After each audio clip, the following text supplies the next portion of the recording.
세계 최대 육류 소비 국가 중 하나인 미국. 지금 미국의 음식 시장은 유례없는 변화를 맞이하고 있다. 미국인들의 육류 사랑을 획기적으로 바꿀 새로운 음식이 등장하고 있기 때문이다. 21세기 기술혁명의 무대였던 실리콘밸리의 요즘 최대 관심사는 음식 산업. 육류를 대신할 대체 식품을 만드는 회사가 대세다.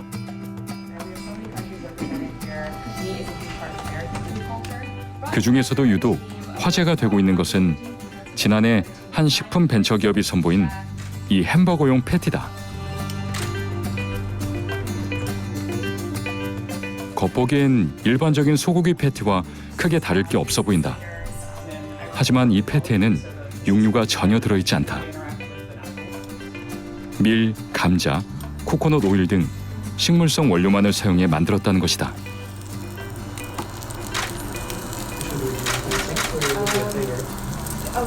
And what you can see too is you kind of have the caramelization that's taken place. This is one aspect that actually our burger's a little different than beef. It caramelizes more or faster. 100% 식물 원료로 만들었지만 실제 고기의 맛과 식감을 완벽히 재현했다는 임파서블 버거.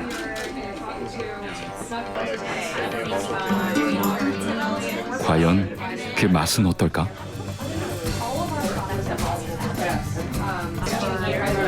Well, I knew it was not meat, but it's hard to taste the difference. It pretty much tastes Like, if you had no idea and you ate it, you wouldn't ask a question of it, would you? Or? probably not. No, I probably wouldn't be thinking that this was not meat. I've tried, sort of plant-based burgers before, or these sort of bean-type patty things. Those have their own sort of taste. This does taste pretty much like a burger, but I think it's okay. 지난해 세상에 공개된 뒤 화제를 불러일으킨 데 힘입어 이 인공 고기는 대량 생산할 수 있는 시설을 갖추고 미국 레스토랑 시장을 빠르게 점유해 나가고 있다.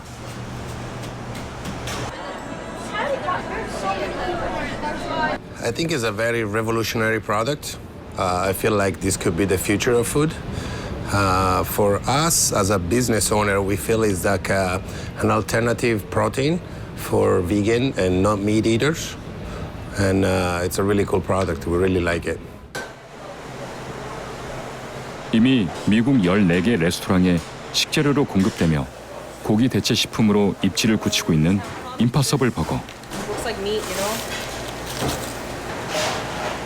조리 방법도 실제 고기와 큰 차이가 없어 요리사들 사이에선 실제 고기와 다름없이 취급되고 있다.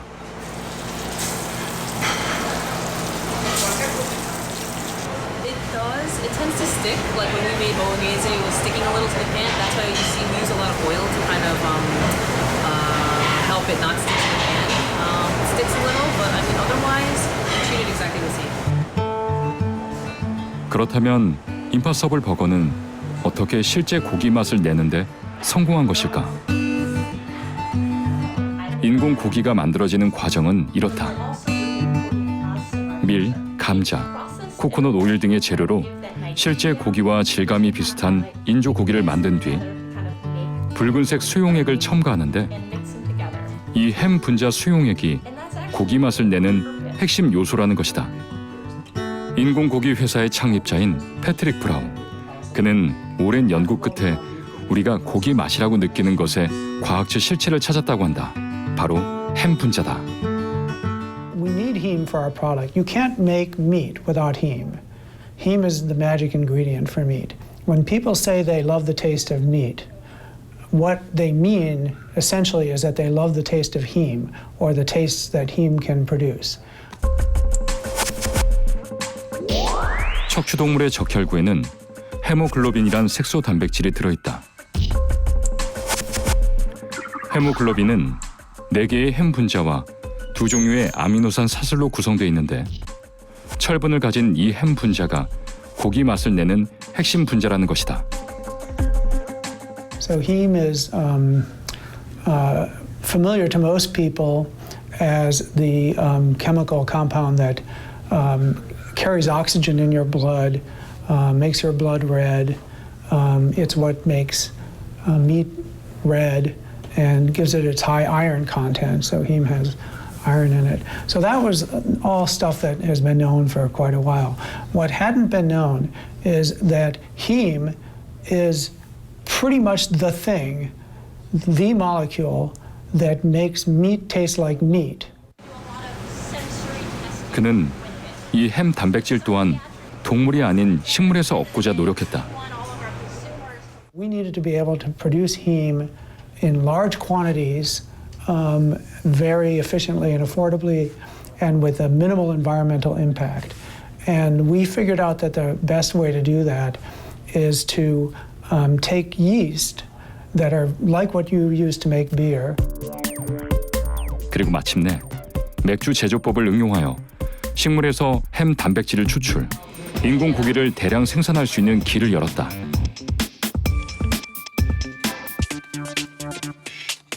We're also very bioavailable in our iron. We also have all of the kind of B vitamins. Our product is slightly higher in protein. 실제로 중량이 비슷한 일반 햄버거와 영양 성분을 비교해봤다. 단백질 함량이 높을 뿐 아니라 성인병의 주범이 되는 콜레스테롤은 아예 들어있지 않다.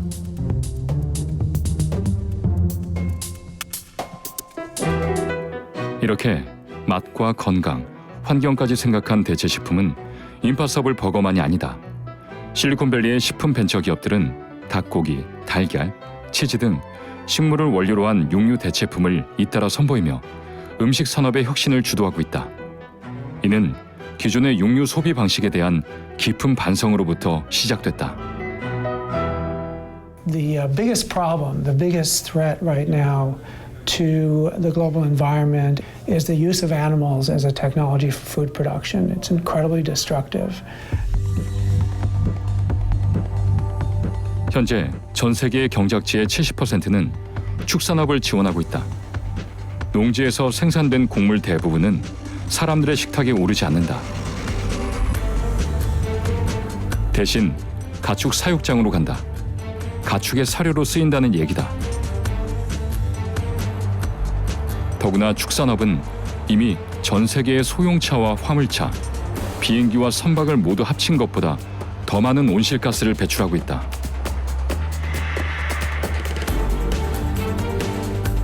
가축에게 투여하는 호르몬과 항생제도 문제가 되고 있다.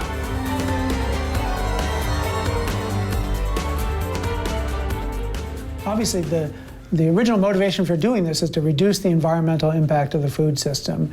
So how are we doing? So our burger, producing our burger involves 1/8 the greenhouse gas emissions, uses 1/4 of the water, and less than 1/20th the land that's required to produce the same thing using a cow. 환경과 자원, 그리고 보다 건강한 인류의 미래를 생각한 고기 대체품 임파서블 버거는 미국 소비자들의 고기에 대한 인식의 흐름을 바꿔놓고 있다.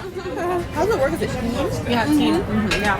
I like meat, but I would choose this over meat probably just, to protect the animals and to, protect the water sources. I think it's a good way of giving a second choice, so you don't have to meet every day. It's very interesting. It's a way for us to get involved, especially in the environment, and look in the future of that the same.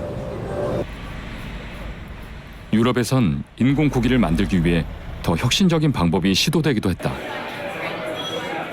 그 성과물은 지난 2013년 영국 BBC 방송을 통해 세상에 공개됐다. Okay, everyone sitting here with bated breath is dying to see what's underneath the cloche. So can you do the honours and lift the lid on your creation? I can. 그것은 실험실에서 소의 줄기세포로 키운 인공 고기 배양육이었다. It looks quite like a traditional bird. To say, working very well and under pressure. 이날 햄버거를 만드는 데 사용된 고기는 3개월간 배양된 4천만 개의 세포로 만들어졌다. 그때까지 든 연구비는 무려 25만 달러. 우리 돈으로 3억에 가까운 금액이었다. Does it taste like beef? And there is quite some flavor with the browning. And I know there's no fat in it, so I didn't really know how juicy it will be. 반응은 뜨거웠다.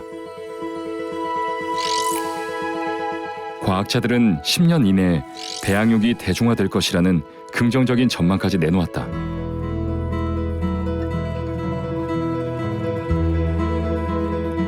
그로부터 4년.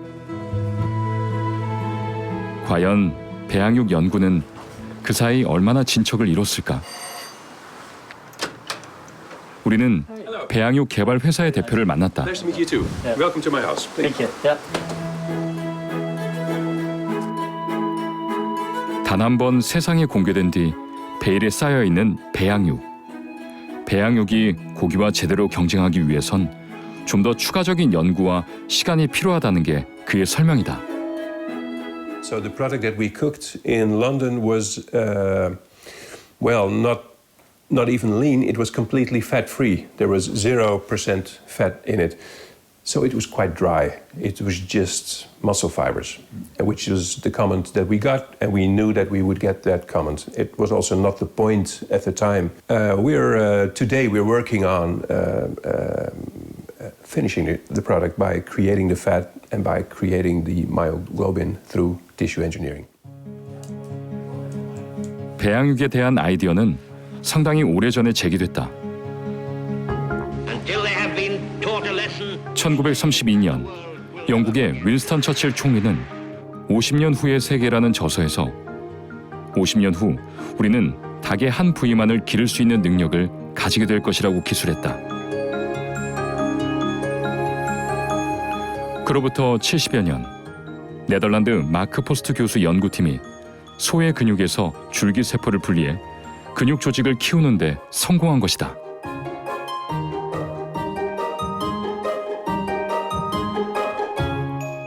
평소 잠자고 있던 근육의 줄기세포는 근육이 손상되면 근육을 치유하고 재생시키기 위해 증식과 분할을 하게 되는데 연구팀은 이 원리를 이용해 배양육을 만든다.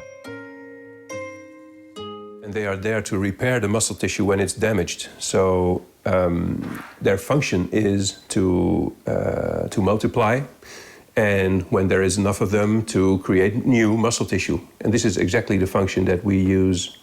Only we do it in a bioreactor. So that's the only difference. So essentially, it is the same type of tissue. 배양액에 담긴 근육 줄기세포는 생물 반응기 속에서 증식을 하게 된다. 이 과정을 몇 차례 반복하면 증식된 세포가 하나로 합쳐지면서 원통형 모양의 새로운 조직으로 자라나게 되는데 이것이 바로 배양육의 기초 형태다.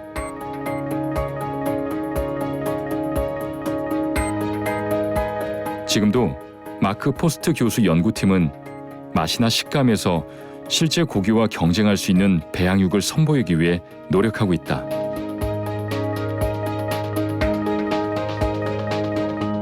So the aim is to, of course, make a consumer product out of it to solve all the issues with current meat production. 배양육이 대중화되기까지는 좀 더 시간이 걸릴 것으로 보인다. 하지만 배양육이 일반 육류를 대신할 수 있다면 식량 부족 문제를 해결하는 데 획기적인 대안이 될 것이다. It's burning now, so this is still traditional meat, but my dream is that 10, 20 years from today,